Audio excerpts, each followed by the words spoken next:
কাজের মধ্যে মিল রাখতে হয়। কিন্তু আমরা আজকে দেখতে পেয়েছি ১.৫ বছর জুড়ে পরে একজন নেতা এসেছেন, নেতা আসার পরে তার বিভিন্ন ধরনের পরিকল্পনার কথা বলছেন। ১.৫ বছর জুড়ে আমরা দেখতে পেয়েছি জুলাই বিপ্লব পরবর্তী ওই দল সেই আগের কায়দার রাজনীতি তারা করছে, সেই দুর্বৃত্তায়নের রাজনীতি তারা করছে, সেই চাঁদাবাজি টেন্ডারবাজি গুম খুনের সেই ফেসিবাদী কাঠামোর রাজনীতি তারা করছে।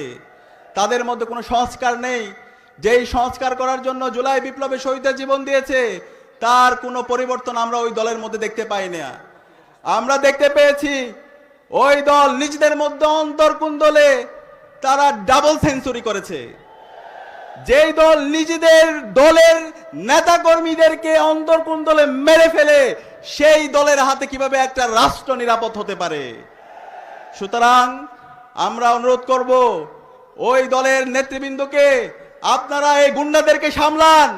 চাঁদাবাজি টেন্ডারবাজি রাজনীতি মাফিয়া তন্ত্রের রাজনীতি 5 আগস্ট চ্যাপ্টার ক্লোজ হয়ে গেছে। সুতরাং ওই রাজনীতি চলবে না।